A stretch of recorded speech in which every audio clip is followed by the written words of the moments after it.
Happy Wednesday, boys and girls. My name is Jeffrey Scott Mitchell, and I am sitting here on the 101 freeway south on my way into the Los Angeles metropolitan area on our one of our quarterly in-office days. I love downtown. I love going downtown. I used to love catching the metro downtown. But that's not what I'm here to talk about. Last night, I'm minding my own business. Not really, but kind of. And I'm working, regular work day. I felt kind of sluggish in the morning. I felt like calling off, but I didn't. I powered through it. And it felt good to power through it. So I'm sitting there, shift in, had a few minutes. So I said, let me jump on the glider. So I jumped on the glider and I was like, you know what? You ain't doing nothing. Go down there and see Julio Disgracias. Going down Venice West, go see Julio Disgracias. Even though you got to get up early tomorrow at 8 a.m. and go get your to the optometrist. That's where I'm going now, actually. We had a scheduled in-office day, and I'm trying to look and remember the route. I think I'm supposed to go down to 101. I got to check and see. It said take exit 3A, but because I have the maps on now because I'm using the recorder anyway. So I'm, shift in. I'm like, look, you ain't took a shower in about a week. You ain't brushed your teeth. Yeah, you got hair all over your face. I'm like, forget it. I'm gonna do it. I'm gonna do it. I'm gonna throw on some clothes. And I'm gonna go down there. I'm not gonna wash. I brushed my teeth. I cut the stuff off my face, so I went down there. I just jumped in the car and went down there. I said about 26 minutes to get down there, because there was no traffic. So I get there. So I left at 8. Show was supposed to start at 8. I left at 8. All that running around. It was $25 to get in. I didn't care because I'm really glad to contribute. Like I bought a t-shirt, medium size, $35. True Little Disgrace. It's just to contribute. That's not a problem at all. So I get there, tally there, I think I saw Faye and Tate there, Victor was there, there was a few people there, there was a few folks there, but it wasn't the Trulio that, you expect because this was Valentine's Day and they were doing love songs, Trulio doing love songs. So I was like, okay, I wouldn't mind seeing that. And plus I will say this too, and I can say this honestly. I was very interested in to see the song selection that Mr. Norwood Fisher was going to pick out. Me and him, for some reason, it's like we grew up in the same era or something. We have a lot of common interests other than the fishbone thing. Other than the fishbone thing, me and him have a lot of common. I see us overlapping on some stuff. So I was really interested to see what songs he was going to pick to play. And he had some extra players in there. Looks like they had some hired guns in there. It didn't quite look like Trulio, but it definitely had the Trulio feel. And it definitely was Trulio-icious. So, damn, I got to check to see where am I supposed to go. It said 14 miles. This can't be right. Hold on. Dang it. I knew it. Hold on. Okay, I overthought the whole process. I was doing it. I thought the route was taking me somewhere other than my regular route. This is just the regular route. Okay, so I get there, and I really wanted to see what songs Mr. Fisher picked out because in the past he has picked out some very, very close and intimate and songs that were very close to my being. So I'm there. I see some people, and they start off with I'll Try by Angela Bofield. I kind of heard that one, that they were going to play that one, so I wasn't surprised. But it was good. They did it. Angela Bofield was one of them. I try to do the best I can for you. But it seems, that was one of my favorites, so they started off with that. Then they played some Michael McDonald. They played some other stuff, and they was going along, and it was good. And what was good was to hear Norwood Fisher play these songs, these standard ballads in my life. These songs. To hear him play with that that Norwood Fisher bass style and that kind of Trulio Disgracious backing music. You know, it still was kind of Trulio Disgraciously, and it's less disgraciously. Trulio is definitely less disgraciously, but the music was still Trulio Disgraciously, and it was good. So they played that, and they went along, and then he played SO. I heard him say SOS, and I thought he meant SOS band, and then I heard somebody say Side Effect, and I was like, oh, okay, and I started getting excited, and then he had Renette sang Side Effects SOS. I'm sending out of SOS. I can't. I'm sending out of SOS. I mean, this album, this record, this Side Effect record. There was a time when I thought I was the only one in Youngstown who had this record. I got this record from George's Party Shop. It was a bootleg. So I go in there with my $3, $5, $6 with the ability to buy 2 8-tracks. And the only thing I have to look at is an 8-track with a label on it and black writing. That's it. Names and songs, and that's it. Not even musicians, not even year release, anything. It would just say Side Effect, blah, blah, blah, blah, the name of the songs. Not even, just like that. So I had to sit there and choose, use my feelings to, see which ones was good ones and take them home and, get excited, all listen to them and stuff. So Side Effect was one of the ones I picked, and it became a very big part of my life. That whole record, I Know You Can, Time Has No Ending, Always There, SOS. I know you can. And so when they played that, I was like, and with that Norwood bass style and Renette singing, I was like, oh, it was good. It was good. And the background vocals. And one thing about Mr. Fisher, he'll vamp a song, sometimes too long. He'll vamp it, and it's better than Oli. Oli don't vamp shit. Oli be playing the 45 versions. But Mr. Fisher, a vamp song, we'll be there for a half hour, But it was good. It's in there, and it was just good. It was good. It was just so good to hear. Because, this is music. So, and I'm in my house, minding my own business, and I keep talking about passions. My people on passion has been, I heard that sound, and instinctively I was drawn to that sound, and that sound was something that I felt was credible. It was worthy. It had to be something, obviously, that I thought, I didn't even think about the longevity of it, but I still there was something very special about this, and I was gravitated to the people, and what I was saying was that I was a genius for doing that. It may have been a genius move for me to hear that sound and realize that this was going to be something that's going to last. So this music that I've been having in my life, to have it come back to me 50 years later, 45 years later, from other people that I'm associated with, to have them pick out this music that, like I said, I thought I was the only one in Youngstown, Ohio, who had that Side Effect record. I didn't even know what it looked like until years later when I saw the album cover. Because the only thing I had was texting a label. That's it. So they was getting it, they was playing it. Of course, he vamped it for a long time.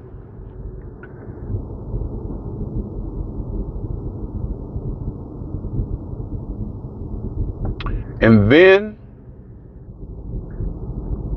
they played A Love of Your Own.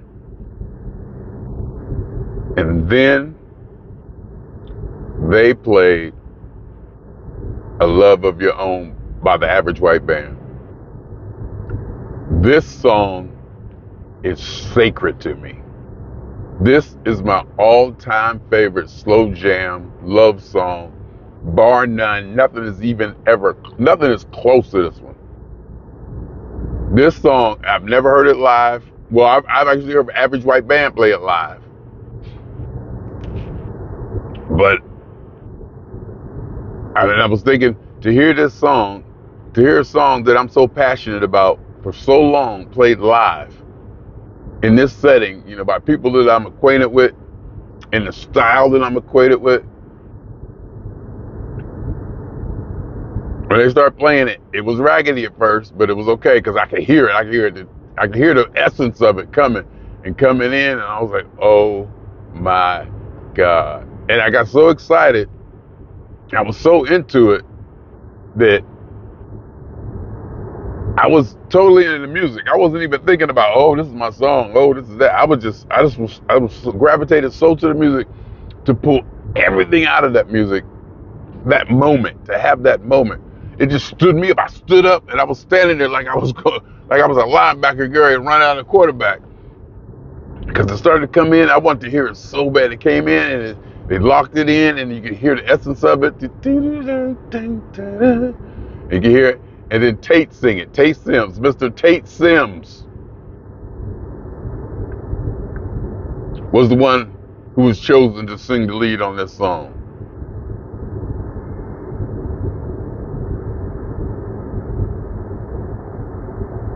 Tate Sims is a bad dude. There's no doubt about that. There's no doubt about that. His capability, ability, or whatever talent is not questioned. It's not. But he will fuck up a song with lyrics. He fucked that song up. He fucked my song up. I was like, because I know the words. I know every goddamn syllable. I know every breath and everything of that song. And he messed it up. And I wanted to hear it so bad. So, and I was like, okay. You know, first verse, okay. Then they started, and then they came around to the second verse, the second chorus, whatever, where they kind of get into it and it kind of lays in it. I love, and they kind of go for it. And he messed that up too. And they was going, and they was leading up to it, and I wanted it so bad. Next thing I know, I'm at the front of the stage. I don't even know how I got there. And next thing I know, I'm at the front of the stage screaming at him to sing it right. I'm trying to help him sing it, you know, the words, because I knew the words. And I wanted to hear it. And I was like, oh my God. I was like, oh my God. I was like, I go out too much. I do this too much. I'm too comfortable being out in public and hearing music. And I just do whatever I want. But I think that's what you're supposed to do. But, I mean, that was my song. I mean, I was so touched and excited for that moment. I always say everything is about self. And everything, no matter what you say or how you try to justify it, everything is in relation to how you feel about your relationship with the external world. Everything comes down to your perception and your relationship and your interaction with the things around you. And to hear my song, people, because my music, A Love of Your Own, is my song. In fact, you can probably go on my website, go under About Me or something, and list the favorite songs. A Love of Your Own is probably still up there. It's probably been up there for 20 years. It's probably my number one song, been up there for like 20 years. Side Effect has probably been that list too. I think it's called Music of My Life or something. You hear those songs back to back, I mean, I was ready to tear up. I was, tearing up. I could have if I wanted to. I mean, they was just getting it on SOS, and then The Love of Your Own, and to hear Norwood Fisher's bass, his style, that grungy kind of, hitting the one, and the way he hits it and where it hits it, I'm just so familiar with it. And that's and the drums and the keys was good, but the vocals. And I ran up to him. I was like, "Come on, sing it. This is the way." I was trying to give him the words. I was trying to mouth the words like I usually do. But everybody was like, they was all looking at me like, I was trying to lead them, to bring, at least bring everybody back into the same chorus or something. But it got so twisted that I just like, because that one part at the end where they kind of, they vamp and they chorus on it, and it was good. I mean, and I'm sitting here thinking about my life. I'm in this place. I'm in Venice Beach, Venice West, sitting in the club after work. This is my life. I go there. I didn't hang out. I didn't go to the rehearsals. I didn't know what they were doing. In fact, I didn't want to know what they were doing. Norwood had the playlist in Spotify. So I could have went and seen what songs was going to be played. I didn't want to. I didn't want to know. And I can almost admit, I can almost truthfully say that I kind of was not surprised. Notice I didn't say I was all that surprised when Mr. Fisher played The Love of Your Own. I wasn't surprised. I mean, this is just the way my life goes.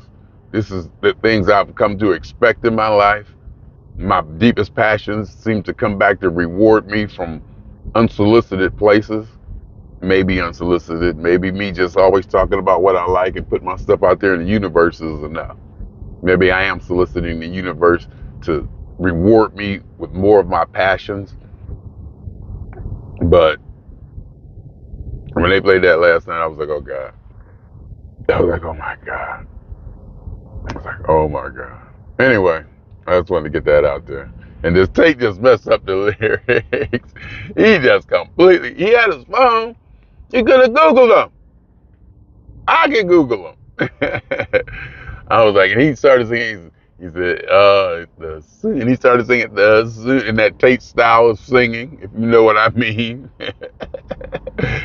Oh my.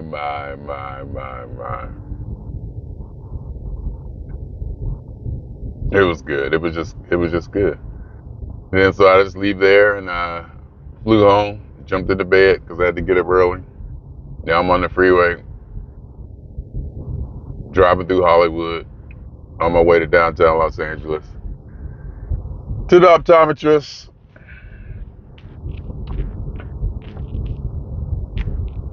Get my eyes checked so I can get some glasses that when I wear them I can see my computer screens and not have to have them all on top of my forehead. Anyway, it was good. 11 of your own average white band. I was like, and at first when they was playing it, I was so excited I wasn't sure which song it was because they didn't say it was, right? I heard it and I wasn't sure if that was Queen of My Soul, Queen of My Soul, or Soul Searching, or one of those, because they kind of sound similar in a way. But you can hear that doo, doo, doo, doo, doo, doo, doo, doo. And when oh my God. I mean, what else is there? What else is there, people? What else is there? My favorite song. Everything is about self. Tell that to you. Say that to yourself. Everything is about self. Everything is about self and how the world interacts with you and how you perceive that interaction of the world with you. This is what I expect from the world. This is how I expect my life to be and how my life has been. That things just work for me one way or the other, or I've learned how to make them work, or I've learned how to put my position to stay away from certain things, or to be at certain things, or to have. My mother used to say, when the foundation of your life protects or rewards you, or something like that. When the foundation, your basic fundamental tenements of your life are there to protect and save you when it's needed, and to help you thrive. Because my God, it was just good. It was good. Anyway, swinging on y'all 2 times. For the phone and for me. And for every elementary particle that has ever existed in any atom in this or in any universe that ever was, will be, or is. A totality of it all, a theory of universe, an hypothesis of all on the one. Oh, it's the as one on the one. It's all on the one. Oh, that's something new. See?